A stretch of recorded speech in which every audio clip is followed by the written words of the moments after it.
पहले दिन आप सभी मेरे भाइयों को नव वर्ष की बहुत बहुत शुभकामनाएं।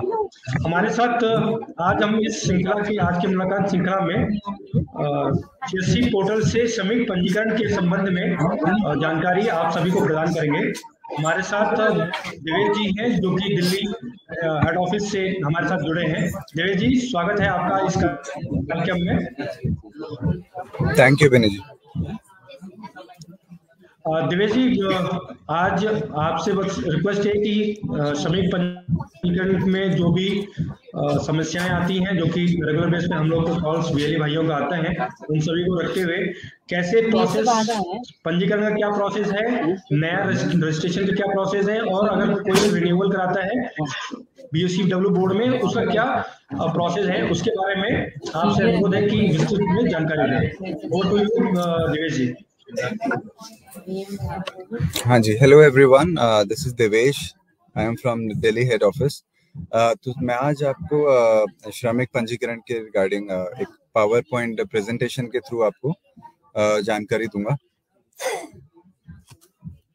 तो सबसे पहले जो हमारा रजिस्ट्रेशन रहता है, रजिस्ट्रेशन के लिए हमें कुछ सिंपल स्टेप्स फॉलो करने होते हैं, जैसे कि अभी मैं आपको शो करता हूँ। Just 1 minute. आप देख पा रहे हैं सब? अभिनय जी, विजिबल है क्लियरली स्लाइड? हाँ, विजिबल है। हाँ, स्लाइड विजिबल है आप। ओके, देखिए सबसे पहले हमें अपने डिजिटल सेवा पोर्टल पर लॉगिन करना होगा। लॉगिन करने के लिए हमें अपने डिजिटल सेवा पे अपने क्रेडेंशियल से लॉगिन करना होगा, सीएससी आईडी और पासवर्ड से। वो सिंपल स्टेप है, वो किसी भी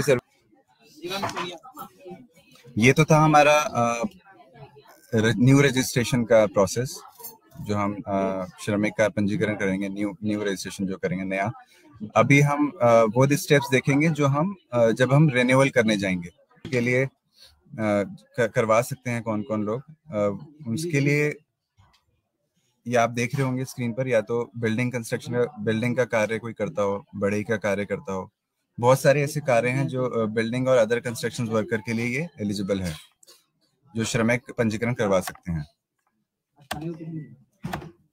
इसमें जो एक जरूरी चीजें हैं वो मैं आपको बताता हूँ, कुछ पॉइंट्स। आवेदक की जो उम्र है वो होनी चाहिए 18 से 60 वर्ष के बीच, और जिन श्रमिकों ने 12 महीने में कम से कम 90 दिन निर्माण श्रमिक के रूप में कार्य किया हो, वो इसके लिए एलिजिबल हैं, इस श्रमिक पंजीकरण के लिए। और श्रमिक पंजीकरण में केवल परिवार के मुखिया के नाम पर ही श्रमिक कार्ड बनता है, ये आपको ध्यान रखना है। इसमें आधार कार्ड, राशन कार्ड, मतदाता पहचान, भामाशाह कार्ड, बैंक का विवरण, mobile number, passport size photo, परिवार के सभी सदस्यों का पहचान पत्र जरूरी होता है। तो ये तो जरूरी डॉक्यूमेंट्स थे, और जो श्रमिक इसके लिए एलिजिबल होता है, जो श्रमिक अपना पंजीकरण करवाने के लिए, ये तो वो चीजें थी जो मैंने आपको अभी बताई। बाकी इसके बेनिफिट्स, जो इसका मेन बेनिफिट है, जो गवर्नमेंट का मेन बेनिफिट है, वो बेनिफिट ये जो मेन एम है, जो मेन उद्देश्य है, वो ये है कि श्रमिकों को फाइनेंशियली मतलब आर्थिक रूप से सहायता पहुंचाना। मेन उद्देश्य ये है हमारी गवर्नमेंट का, तो इसलिए ये सर्विस स्टार्ट हुई थी। तो जैसे कि आप देख सकते हैं यहाँ पर इसके मेन बेनिफिट ये हैं कि जब हम जो श्रमिक पंजीकरण करवाएगा, उसके कन्या के विवाह में 55 हजार रुपए की आर्थिक सहायता प्रदान की जाएगी। मेन बेनिफिट इसका एक ये है। जैसे कि स्टडीज के लिए, जैसे बीए के स्टूडेंट्स को 13 से 15 हजार रुपए और एमए के स्टूडेंट्स को 15 से 17 हजार रुपए इसमें प्रदान किए जाते हैं गवर्नमेंट के द्वारा। आवास योजना के अंतर्गत भी मकान बनाने के लिए 1 लाख रुपए तथा भवन मरम्मत के लिए 15 हजार रुपए दिए जाते हैं। तो इसमें ऐसे बहुत सारे बेनिफिट्स हैं जो श्रमिकों को पहुंचाए जाते हैं सरकार द्वारा इस श्रमिक पंजीकरण के द्वारा। और इसमें अपना जो हमारे जो वीएलईज का जो कमीशन रहता है, वो रहता है अप्रोक्सीमेटली 10 रुपए के करीब, जो न्यू रजिस्ट्रेशन होता है, और जो रिन्यूअल होता है उसका जो कमीशन रहता है वो 5 रुपए में से कुछ डिडक्शन होता है, 5 रुपए से थोड़ा कम रहता है। तो ये तो कमीशन स्ट्रक्चर है हमारा, इसमें जो VLEs हमारा अर्न कर सकते हैं इसमें। विनय जी आप बताइए इसमें और क्या बता सकते हैं? शिव जी, आपने तो बहुत सारी चीजें कवर किया, जैसे कि आपने बताया भी कि ये एक ऐसा सर्विस है जिससे कि हमारे VLE भाई सुशांत हमारे VLE भाई जन सेवा केंद्र के माध्यम से ऐसे लेबर लोगों की बेनिफिट दे सकते हैं जो कि ये सर्विसेज जो गवर्नमेंट की स्कीम्स हैं उसके बारे में जानकारी नहीं रहती है। इसमें एक चीज जरूर देखना है कि जो गवर्नमेंट से मिलने वाली लाभ है, जो क्योंकि हमें CSC VLE को सिर्फ पंजीकरण करने का ही राइट्स हैं, हम सिर्फ पंजीकरण करते हैं, हमारे VLE सिर्फ पंजीकरण रजिस्ट्रेशन कर सकते हैं और रिन्यूअल कर सकते हैं। बाकी जो स्कीम में जो भी फैसिलिटी मिलना है, जो भी बेनिफिट्स हैं, वो गवर्नमेंट के नॉर्म्स के हिसाब से है। उसके लिए अगर कोई भी VLE सेंटर में बेनिफिशियरी आता है तो उसको नियरेस्ट लेबर ऑफिस में ही उनको बताएं कि वहां जाके कांटेक्ट करें, क्योंकि ये बहुत बार सुनने में आता है कि हमने रिन्यूअल किया है बट हमको बेनिफिट नहीं मिले, और कुछ नहीं भाई ये भी शिकायत आती है कि उन्होंने ट्रांजैक्शन किया है बट उनके ट्रांजैक्शन फेल हो गए। ऐसे केस में आप सभी से अनुरोध है कि एक टिकट रेज कर दें जिसमें आप अपनी डिटेल शेयर करें, और अगर 24 से 48 घंटे के ऊपर अगर रिफंड नहीं आता है तो ऐसे केसेस हमारे नॉलेज में डालें, हम उसको टैकल यहाँ करेंगे। अगर ट्रांजेक्शन सक्सेसफुल नहीं होगा तो उसका रिफंड वापस आएगा। सही है देवेश जी? हाँ जी बिल्कुल। और दूसरा ये कि VLE भाइयों से अनुरोध ये है कि आप लोग अपने नियर बाई जो भी आपके एरिया है उसमें थोड़ा सा मार्केटिंग करें। जो चौराहे हैं जहाँ पे लेबर डेली खड़े होते हैं, जिनको आप लोग अपने भाषा में लेबर चौराहा बोलते हैं, ऐसे चौराहों पे आप छोटे छोटे कैंप लगाएं। कैंप लगाने से क्या होगा कि आप ज्यादा बेनिफिशियरीज को रजिस्ट्रेशन कर सकते हैं। जैसे कि दिव्या जी एक बार कमीशन वाले पार्ट को दिखा दीजिएगा थोड़ा सा।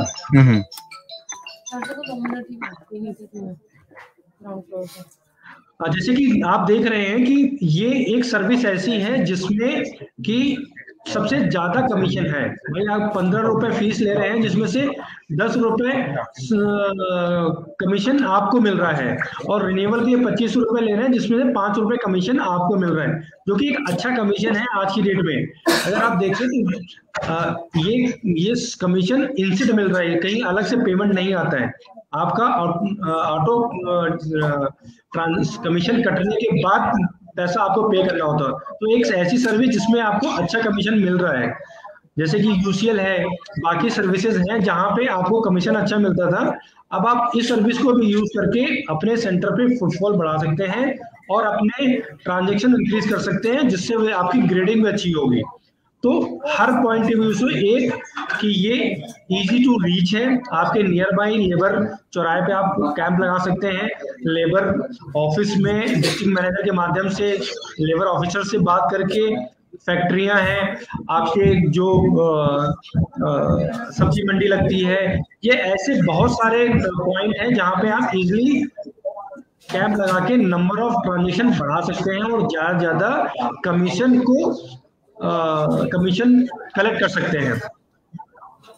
ट्रांजेक्शन फेल होने के केस में आप हमको टिकट रेज करिए, हम उसमें आपको हेल्प करेंगे। उसके अलावा दिव्या जी कोई पॉइंट ऐसा जो कि आप बताना चाहें? नहीं, जैसे अभी आपने बोला कि जो हमारे VLEs हैं वो अपने एरिया में, अपने एरिया टू एरिया, अपने जो चौराहे पर जैसे जो डेली वेज वाले जो वर्कर्स रहते हैं उनको अप्रोच करके उनका रजिस्ट्रेशन ज्यादा से ज्यादा करवा सकते हैं, उसके थ्रू रजिस्ट्रेशन बढ़ा सकते हैं अपना।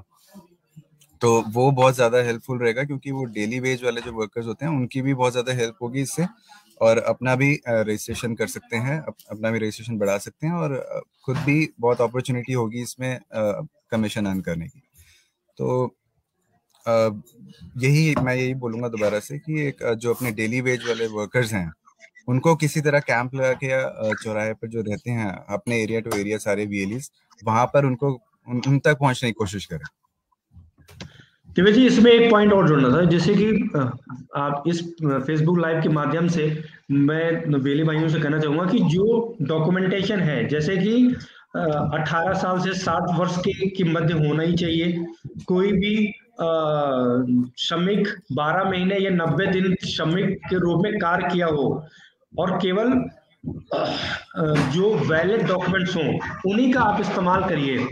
और कहीं भी कोई केस ऐसा आए जिसमें कि ओवर चार्जिंग की शिकायत अगर मिलती है, मैं इस चीज पॉइंट को इसलिए ले रहा हूं कि कई बार शिकायत आती है डिपार्टमेंट से ओवर चार्जिंग के लिए, तो आप इस प्लेटफॉर्म के माध्यम से मैं आप सभी से अनुरोध करूंगा कि ओवर चार्जिंग का कृपया ध्यान रखें, क्योंकि अगर कोई भी ओवर चार्जिंग का केस हमारे समक्ष आता है, डिपार्टमेंट की तरफ से हमारे पास कोई संज्ञान में आता है, तो हम वो बीएलई खुद जिम्मेदार हैं।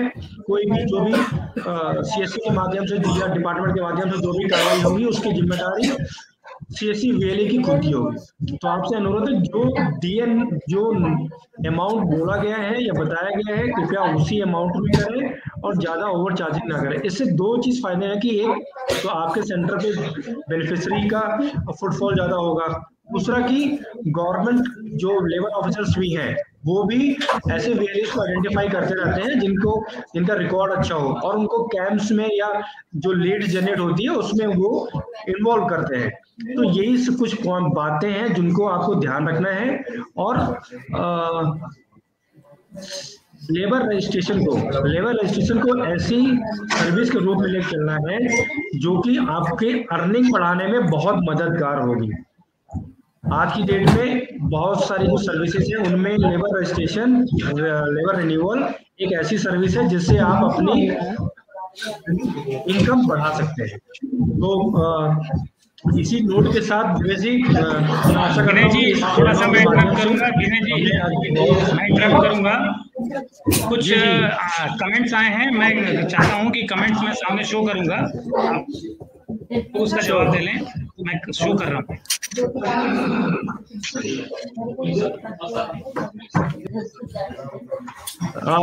अजय जी, मैंने जैसे अभी अपने स्टेटमेंट में बोला कि हम सीएससी सिर्फ सीएससी वीएलई को रजिस्ट्रेशन और रिन्यूअल के लिए ही अलाउ किया गया है।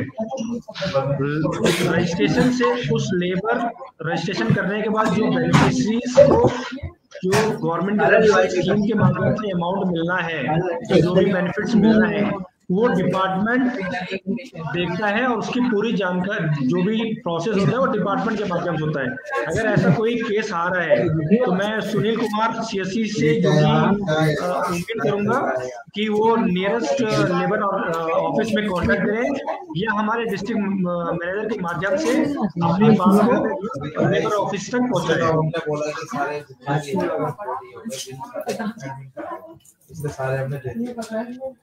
दिव्य जी, इसमें मैं थोड़ा चाहूंगा कि आप थोड़ा सा देखिए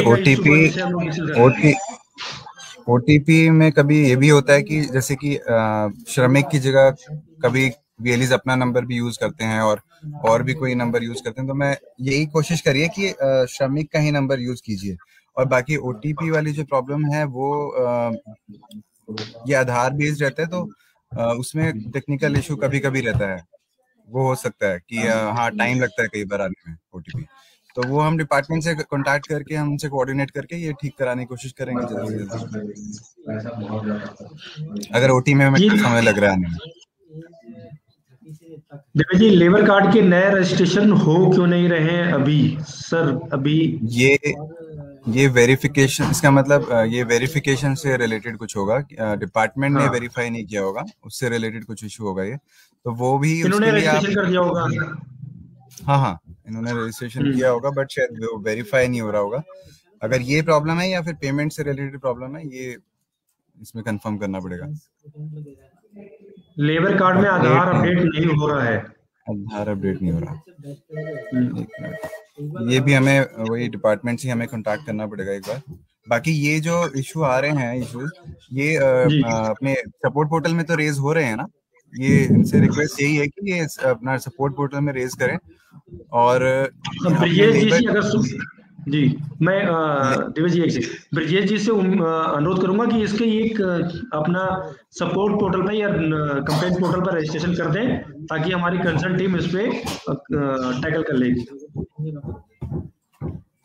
जैसे ये वाला इशू है जिसका पहले कभी रिजेक्ट हुआ हो, दोबारा अप्लाई नहीं होता और ओटीपी जाने बहुत प्रॉब्लम आती है, ऐसा क्या केस है सर दिवेश जी क्या? अगर रिजेक्शन हुआ है तो फिर तो फ्रेश रजिस्ट्रेशन करना पड़ेगा, न्यू रजिस्ट्रेशन ही करना पड़ेगा। न्यू रजिस्ट्रेशन करना पड़ेगा। रजिस्ट्रेशन करने पर ये डिपेंड करता है कि आप प्रोसेस क्या फॉलो कर रहे हैं। कुछ डिफरेंटली डॉक्यूमेंट्स या डिटेल्स आप प्रॉपर वे में अपलोड नहीं कर रहे होंगे, इसी वजह से रिजेक्ट हो रहे होंगे ये। हाँ, रिजेक्शन तो वो डॉक्यूमेंट के बेस पे होता है, कुछ गलत डॉक्यूमेंट है या फिर क्लियर नहीं है डॉक्यूमेंट्स या फॉर्मेट ठीक नहीं है, वो उसी की वजह से होता है ये सब। सीएससी से ओटीपी वाले ऑप्शन हटाया जाए, क्योंकि ओटीपी देखिए वो प्रोसेस है, वो प्रोसेस को डिबेट नहीं कर सकते हम, वो गवर्नमेंट के नॉर्म्स के हिसाब से हम सर्विस में प्रोसेस डिबेट करते हैं, तो उसमें हम सॉरी तो ओटीपी वाला प्रोसेस नहीं हट सकता। विशाल जी उसी प्रोसेस से ही आपको काम करना पड़ेगा।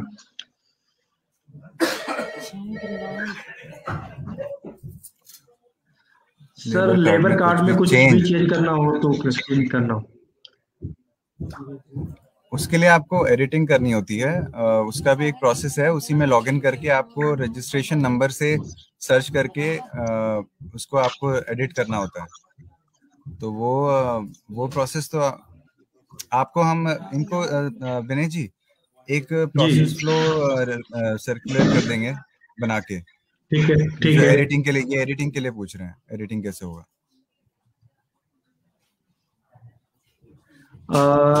ये देखिए आयुष्मान का केस अलग है, तो उसमें हम नहीं कर सकते हैं, क्योंकि उसमें आयुष्मान के डेटा में होना चाहिए तभी बन सकता है, तो वो एक अलग किस्म है। अच्छा जी, समय को देखते हुए सर एक जानकारी चाहिए, मैंने श्रमिक कार्ड अप्लाई किया था, उसमें अभी तक नाम हिंदी में गलत हो गया है, कैसे सही? जैसे दिवेश इसने बताया कि एक एडिट करने का प्रोसेस है, वो हम आपके डीएसके में फ्लोट करा देंगे। आज जो पीपीटी जो भी है उसमें उसकी पीपीटीज को हम ग्रुप में शेयर कर देंगे। एडिटिंग के लिए एक नया फ्लो बना के मैं सर्कुलेट करवा जी, वो मैं आपको, ठीक है सर, उसी श्रमिक का।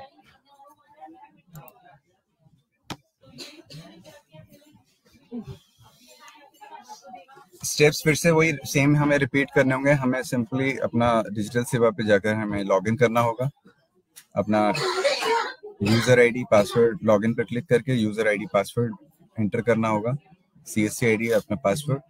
जैसे ही हम साइन इन करेंगे उसके बाद अपना डैशबोर्ड आ जाएगा, डिजिटल सेवा का होम पेज आएगा। हम इसके बाद वही गवर्नमेंट सर्विसेज में जाके लेबर रजिस्ट्रेशन के नाम से हम सर्च करेंगे सर्विस का। जैसे हम लेबर रजिस्ट्रेशन के नाम से सर्च करेंगे, ये ब्लैंक्स हमें रिफ्लेक्ट करेंगे, हमें यूपी लेबर रजिस्ट्रेशन और यहाँ पर रिन्यूअल नाम से जो सर्विस आएगी, जब लेबर रजिस्ट्रेशन के अंदर एक रिन्यूअल सर्टिफिकेट के नाम से सर्विस आएगी, हमें वहां पर क्लिक करना है।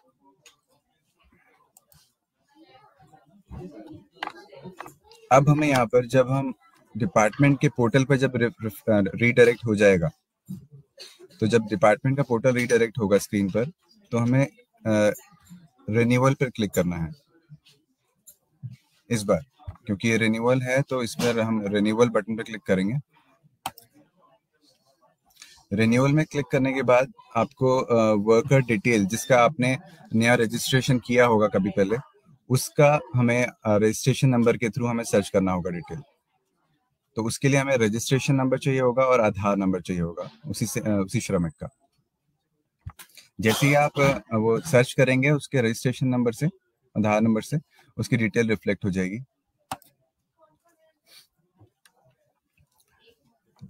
उस पर्टिकुलर श्रमिक का जिसका आपको जब डिटेल रिफ्लेक्ट होगी स्क्रीन पर, तो उसके लिए हमें आगे फी पे करनी होगी दोबारा से। यहाँ पे आपको दिख रहा होगा स्लाइड पर, सबमिट एंड फी बटन पे आपको क्लिक करना है सिंपली। अगेन यहाँ पे वही प्रोसेस होगा जो हम फ्रेश न्यू रजिस्ट्रेशन में करते हैं।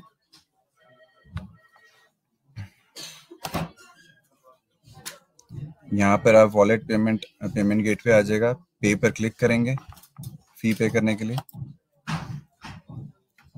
दोबारा से यहाँ पर आप वॉलेट पिन एंटर करेंगे।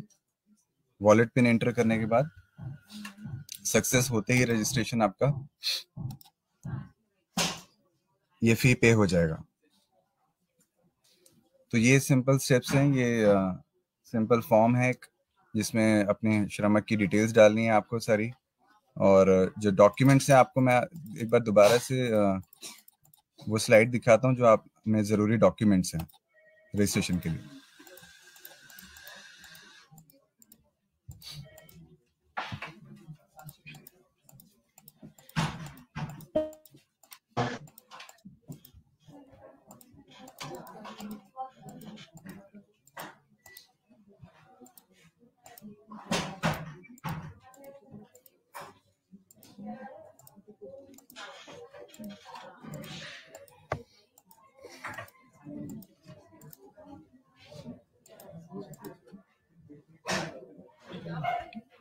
देखिए ये 4 डॉक्यूमेंट्स हैं जो हमारे लिए बहुत ज़रूरी हैं श्रमिक पंजीकरण के लिए। आधार कार्ड, बैंक पासबुक, नियोजक सर्टिफिकेट और पासपोर्ट साइज फोटो। दिवेश जी, इसमें ये भी एक स्लाइड थोड़ा दिखा दीजिए कि किन किन श्रमिकों का हम पंजीकरण कर सकते हैं। हाँ जी मैं वही दिखाने जा रहा हूँ। जी सर।